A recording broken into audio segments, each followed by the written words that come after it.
क्या आप जानते हैं कि दुनिया के सबसे सफल लोग, चाहे वे प्राचीन ऋषि मुनि हो, बड़े संत हो या आज के टॉपर्स, उनमें एक बात कॉमन होती है, वे उस समय जागते हैं जब आधी दुनिया सो रही होती है। राधे राधे। आज हम बात करेंगे ब्रह्म मुहूर्त की, उस दिव्य समय की जिसे शास्त्रों में देवताओं का समय कहा गया है, और जिसे आज की भाषा में कहें तो ये आपके दिमाग की सबसे ऊंची शक्ति का समय है। अगर आप 10-10 घंटे पढ़ते हैं फिर भी भूल जाते हैं, अगर किताब खोलते हो लेकिन मन टिकता नहीं, अगर मेहनत तो कर रहे हो लेकिन परिणाम वैसा नहीं आते, तो आज की ये बात तुम्हारे जीवन का टर्निंग पॉइंट बन सकती है। क्योंकि आज मैं तुम्हें बताने जा रहा हूँ वो 5 चमत्कार जो ब्रह्म मुहूर्त में पढ़ने से तुम्हारे दिमाग, तुम्हारी याददाश्त, तुम्हारे फोकस और तुम्हारे आत्मविश्वास में होते हैं। सबसे पहला चमत्कार है याददाश्त की शक्ति। बेटा, बहुत बच्चे शिकायत करते हैं, महाराज जी पढ़ते तो बहुत हैं लेकिन याद नहीं रहता। अब जरा सोचो, अगर खेत में बीज सही समय पर बोया जाए तो फसल भी अच्छी होती है, और अगर वही बीज गलत समय पर बोया जाए तो मेहनत के बाद भी परिणाम कमजोर होता है। यही नियम पढ़ाई पर भी लागू होता है। सुबह ब्रह्म मुहूर्त का समय ऐसा होता है जब तुम्हारा दिमाग सबसे ज्यादा शांत, सबसे ज्यादा ग्रहणशील और सबसे ज्यादा साफ होता है। आज की साइंस इसे ब्रेन प्लास्टिसिटी कहती है। मतलब इस समय दिमाग नई चीजों को पकड़ने और लंबे समय तक याद रखने के लिए सबसे तैयार होता है। सरल भाषा में समझो, इस समय तुम्हारा दिमाग गीली मिट्टी की तरह होता है। जो बात तुम इस समय पढ़ते हो वह सिर्फ आंखों से नहीं गुजरती, वह भीतर बैठ जाती है। इसलिए अगर तुम कोई कठिन चैप्टर, कोई फॉर्मूला, कोई थ्योरी, कोई आंसर या कोई इंपॉर्टेंट कॉन्सेप्ट पढ़ रहे हो तो उसे ब्रह्म मुहूर्त के लिए बचा कर रखो। जो विद्यार्थी सुबह 4 से 6 के बीच पढ़ना सीख जाता है उसकी याददाश्त धीरे धीरे सामान्य विद्यार्थी से अलग होने लगती है। दूसरा चमत्कार है अतुलनीय एकाग्रता। राधे राधे।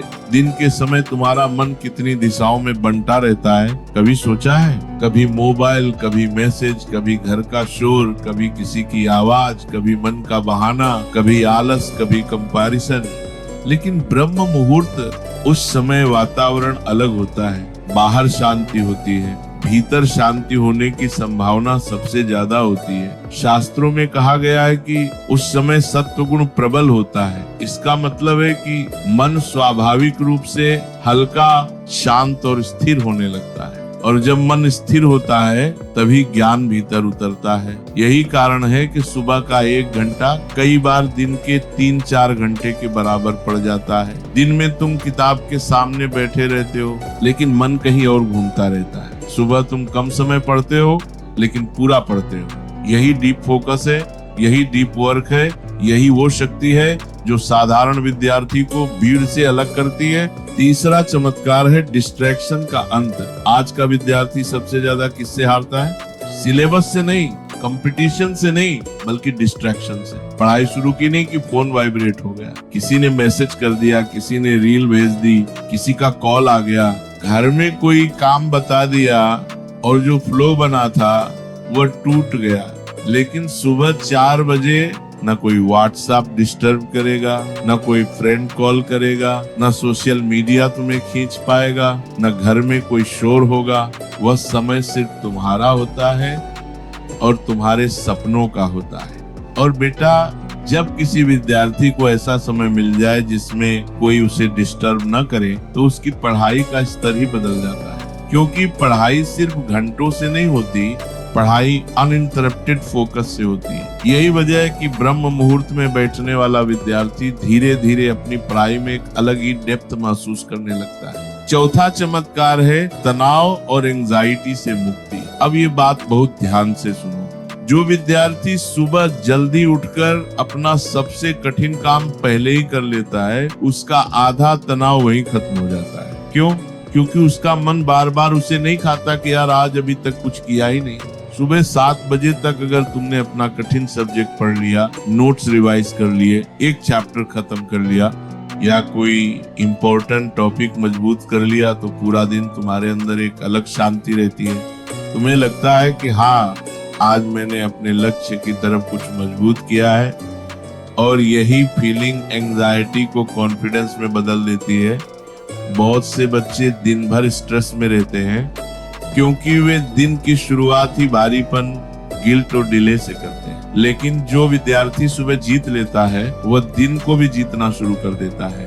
और पांचवा चमत्कार है आत्मविश्वास का जन्म। बेटा, आत्मविश्वास किताबों से नहीं आता, आत्मविश्वास अनुभव से आता है। जब तुम रोज अपने आप को सुबह उठते हुए देखते हो, जब तुम रोज अपने आलस को हराते हो, जब तुम रोज उस समय पढ़ते हो जब बाकी लोग सो रहे होते हैं, तो तुम्हारे अंदर एक आवाज उठती है, मैं अलग हूँ, मैं कर सकता हूँ, मैं अपने लक्ष्य के लिए सीरियस हूँ। और यही आवाज धीरे धीरे तुम्हारा कॉन्फिडेंस बन जाती है। फिर एग्जाम हॉल में बैठकर भी तुम्हारा मन उतना नहीं घबराता, क्योंकि भीतर कहीं न कहीं तुम्हें पता होता है कि तुमने सैक्रिफाइस किया है, तुमने डिसिप्लिन रखा है, तुमने अपने सपने के लिए तपस्या की है। और बेटा, जिसने तपस्या की हो उसका आत्मविश्वास कोई बाहर वाला नहीं तोड़ सकता। अब एक बात बहुत प्रेम से लेकिन बहुत स्पष्ट कहूंगा, सिर्फ ये वीडियो सुन लेने से कुछ नहीं बदलेगा। ज्ञान सुनने से नहीं, लागू करने से जीवन बदलता है। इसलिए मैं तुम्हें एक 7 दिन का ब्रह्म मुहूर्त चैलेंज देता हूँ। अगले 7 दिन, सिर्फ 7 दिन, सुबह 4 बजे उठो, उठते ही मोबाइल मत छुओ, मुंह धो, भगवान का नाम लो, 2 मिनट शांत बैठो और फिर कम से कम 1 से 1.5 घंटा पढ़ो। कोई कठिन सब्जेक्ट उठाओ, कोई इंपॉर्टेंट टॉपिक पढ़ो, रिवीजन करो, लेकिन पढ़ो। और फिर 7 दिन बाद खुद देखो, क्या तुम्हारा फोकस बदला? क्या तुम्हें चीजें जल्दी याद होने लगी? क्या तुम्हारा दिन हल्का लगने लगा? क्या तुम्हारा कॉन्फिडेंस थोड़ा बढ़ा? अगर हाँ, तो समझ लेना कि तुम्हें अपने जीवन का एक बड़ा सीक्रेट मिल गया है। याद रखो प्यारे विद्यार्थियों, ब्रह्म मुहूर्त सिर्फ सुबह का समय नहीं है, यह आत्म विजय का समय है। ये वह समय है जब तुम दुनिया से नहीं, अपने आलस से जीतते हो, अपने बहानों से जीतते हो, अपने कमजोर मन पर विजय पाते हो। और जिस दिन विद्यार्थी ने अपने मन पर विजय पाली, उस दिन उसकी सफलता का रास्ता खुलना शुरू हो जाता है। अगर तुम SSC, UPSC, railway, bank, board, NEET JEE या किसी भी बड़े लक्ष्य की तैयारी कर रहे हो, तो इस शक्ति को हल्के में मत लो। हो सकता है तुम्हारे और तुम्हारी सफलता के बीच का अंतर सिर्फ एक चीज हो, तुम किस समय पढ़ते हो। अगर आज की बात दिल तक पहुंची हो तो कमेंट में लिखो, राधे राधे, मैं 7 दिन ब्रह्म मुहूर्त चैलेंज शुरू कर रहा हूँ। और अगर तुम चाहते हो कि मैं ऐसे ही स्टूडेंट लाइफ, डिसिप्लिन, फोकस, ब्रह्म मुहूर्त, कंसिस्टेंसी और सक्सेस पर और गहरी बातें करता रहूं, तो चैनल को सब्सक्राइब जरूर करना, क्योंकि यहाँ हम सिर्फ मोटिवेशन नहीं देते, हम तुम्हें तुम्हारी छिपी हुई शक्ति से मिलवाने की कोशिश करते हैं। राधे राधे प्यारे विद्यार्थियों, खूब पढ़ो, खूब बढ़ो और अपने माता पिता का नाम रोशन करो। जय श्री राधे।